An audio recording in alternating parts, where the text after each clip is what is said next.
The situation in Pukovsk remains critical while the Ukrainians redeploy reinforcements to stop the Russians and are conducting counterattacks. But we'll talk about this as well as about anything else that has happened along the front lines and behind them in this sitrep about the war in Ukraine.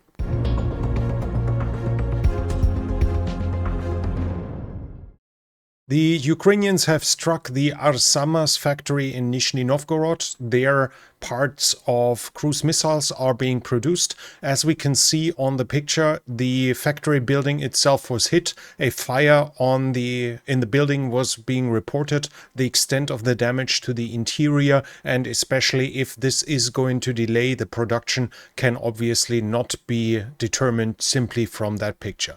The Ukrainians also struck once again the Shahid drones storage facility in Tatarstan that was just attacked a couple of days ago, and they managed to strike the pumping station for the Druzhba pipeline in Belgorod, in Bryansk, and as we can see, Firms has shown fires on the position there, so something was hit.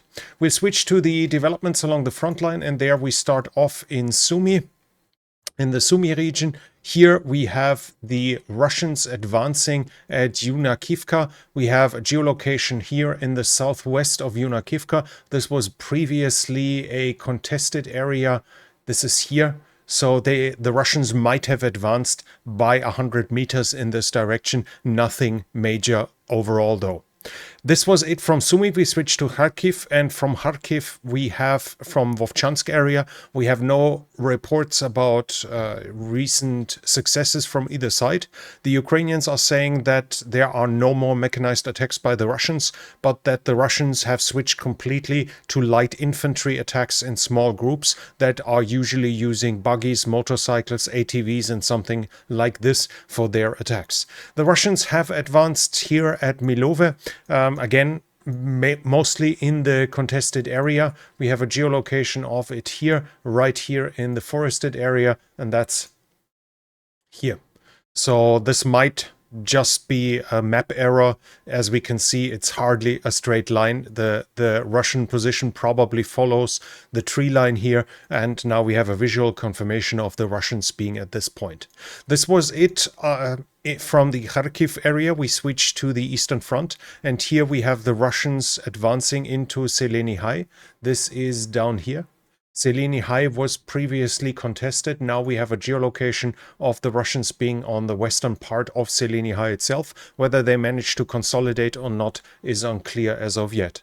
A Ukrainian soldier said in an interview the Russians are moving their drone pilots as close to the front line as possible to strike beyond the front line as deep as possible, and he considers this to be a sign of a huge availability of drone pilots, another sign where the Russians have adjusted their situation and their demands to and switched in their procurement of both material and as well as personnel. So now, at least according to this Ukrainian soldier here, the Russians have enough drone pilots trained that they can start risking them to a high degree to increase the distance they are able to strike behind the front lines.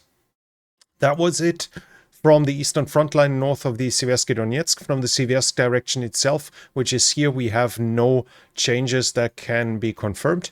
In the area of Konstantinivka here, we have the Russians continuing their advance at Cherbenivka and Petrivka. The Russians continue extending their foothold in this area here. We can probably see a gradual Ukrainian withdrawal towards the north, especially as we had the Russians recently in Katerinivka, which would then threaten the supply routes towards the south. And as the Russians have already reached the reservoir to the west here, it seems logical that the Ukrainians are in the process of withdrawing here, at least if they do what the map suggests. Towards the Pukovsk region, we have the Russians advancing at Poltavka. This is here. We see them here at this point geolocated. This is at this point, so the Russians managed to push north here along the tree line, and west of it the Russians have reached and entered the towns of Rodinske and Sukhetske. This is down here. We have the visual evidence of this. On the eastern part of Rodynske, the Russians have entered the built-up areas. Ukrainian artillery has sheltered here, and they are here in the town of Suchetske as well. This is obviously indicating that the line of communication towards the north over Rodynske is probably no longer viable for the Ukrainians, so the situation is getting worse here. I cannot confirm additional advances of the Russians towards the north here. There are reports of numerous units having arrived to contain the Russians, among them the Azov Corps, the 1st Azov Corps, as well as air assault units and other well-known units that have redeployed to address the Russians here. There are reports of counterattacks that are currently in the process and supposed claims that they have been successful, at least to a certain degree. As of now, the situation is still unclear. We even have Russian bloggers like Ryba saying that the situation is unclear on the ground and maps are mostly guesswork as of now. So we know that the Russians have advanced towards the north. We know that the Ukrainians are trying to push back and are conducting counterattacks, but so far we do not have anything that can be proven from this area. The Russians have slightly advanced in Udachne as well. This is here. We have a geolocation of them here in the center at the railway, at the rail yard here in Udachne. Obviously, Udachne is blocking the Russians together with Kotline from the last halfway secure line of communication into Pukovsk itself. This is also important in this direction. And that was it with territorial changes until we come to the Zaporizhzhia region. Here we have the Ukrainians, the pro-Ukrainian deep state map claiming that the high-rise area here at Stepanohirsk was recaptured by the Ukrainians, and we do have visual evidence of Ukrainian forces operating in the south of it, which would be close to a confirmation. So likely the Ukrainians managed to recapture Stepanohirsk, the high-rises between Stepanohirsk and Kamyansk, and managed to push the Russians somewhat back.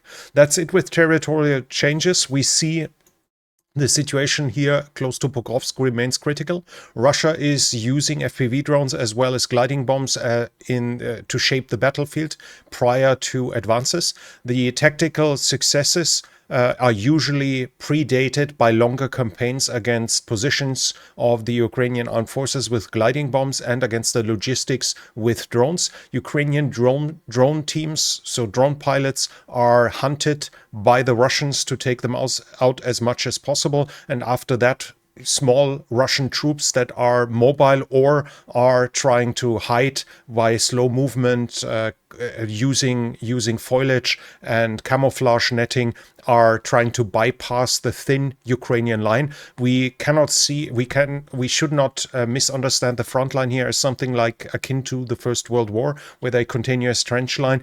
Instead, there are small positions, often only manned with 4 men or something, and in between are wide gaps. Those positions are supported with drones from the rear, but obviously they can be bypassed, and this seems to have happened here at this point with a Russian change in tactics. This does not mean, though, the fact that the Russians advanced towards the north, this does not automatically mean that they'll be able to exploit it. For that, they'll need supplies and they need reinforcements. They will have to rotate out. And as of now, the supply is likely exclusively done via drones. So the Russian soldiers that are in the north will have trouble receiving reinforcements until they've widened their breach into the Ukrainian lines, where, as we can see here down in the south towards Rodynske, that seems to be in the progress right now. But as said, the Ukrainian situation is critical, but the Russian situation is not secured either.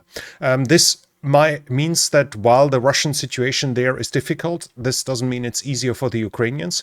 Ukrainians could obviously, a look on the map would indicate that they might be able to cut this off and destroy it. And while that's theoretically possible, this means that they have to expose themselves, they have to mass troops, and they have to cross open territory to attack the Russian positions here, which would then expose them completely to the Russian gliding bombs, artillery, and FPV drones. So in the end, it's a difficult situation for the Ukrainians, but also for the Russians. So far, we have to see how the Russians are able to use the advance they've managed towards the north, the breakthrough they've achieved through the thin Ukrainian lines, whether they'll be able to exploit it. As of now, they don't seem to be able, they don't seem to have been able to exploit it yet, but that might still change. As said, there are reports about Ukrainian counterattacks being conducted and that they seem to have the first successes, but we'll have to see until we have something that is worth showing.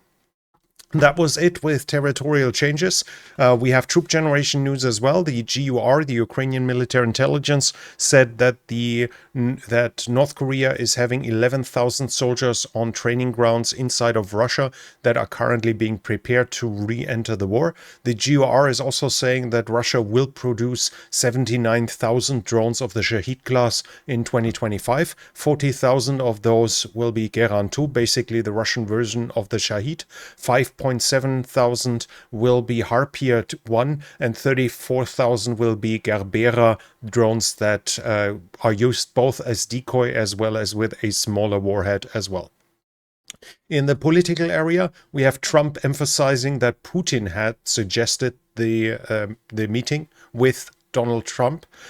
This happened after the sanctions, after additional sanctions were announced that they would come unless there's going to be a ceasefire. This would be an indication that the Russians do see the potential of additional secondary sanctions as a problem that they want to avoid. But we have to see, though, that this issue does not seem to be big enough for the Russians to give in their general demands, as they are non-visible. There is not any indication that the Russians are willing to give in their demands. The request towards the Ukrainians to give up the provinces, especially Donetsk and Luhansk, to give up the area here to the Russians is only being announced to be a prerequisite of a ceasefire, not towards a peace. So this would only, the Ukrainians would have to give up this territory just to achieve a temporary ceasefire, not to solve the issue overall. There are also claims from Russian Duma deputies that ceasefire would only be temporary, as the basic root causes would still have to be solved. And as we remember, it's basically the root causes are that there's a Ukrainian individual identity and that they don't see themselves as Russian. The interesting part is also the New York Times is writing that Russian presidential aides that are propagating not continuing the war under all means, but are asking and recommending to give in to a certain degree, are being demoted. This shows that the Russian government itself, especially Putin, intends to continue the war and intends to continue and is optimistic that they will achieve something. We have a Ukrainian position as well. They are demanding a stable ceasefire before any talk about territory. So not giving up territory and then a ceasefire, but first a stable ceasefire. They want to be compensated for damages inflicted onto Ukraine. The talk here is of $500 billion to $1 trillion. They want security guarantees and they want the sanctions to continue, as well as the return of the prisoners of war and the children. And if we see the number here, some of this might be acceptable for Russia. This might be acceptable, but the rest is probably unlikely. Stable ceasefire could be achieved with enough pressure against the Russians if Donald Trump is willing to assert this, but the Russians will not willingly agree to compensation. That seems unlikely, so the frozen Russian money would have to be used for that. Security guarantees is unacceptable towards the Russians, as they do not want Ukraine to be able to have an independent foreign policy, and Ukraine will be able to have that if they have a strong military and if they have security guarantees. And the sanctions, obviously, Russia wants to get rid of as well. So whether or not these negotiations will lead to anything will purely depend on the West's will to put pressure on the Russians and to put real pressure on the Russians. And that so far does not seem to be too likely. But that was it for today's sitrep. If you like this, please give it a thumbs up. It helps with the algorithm. algorithm. Leave a comment if you have something to add. And if you're new here, I would like to invite you to subscribe to the channel and hit the bell icon so you don't miss future videos. This channel is only possible because of the support of viewers like you. If you like to support the channel, you can do so by the means in the description, but that's it from me for now. Thank you for watching, and I'll be back.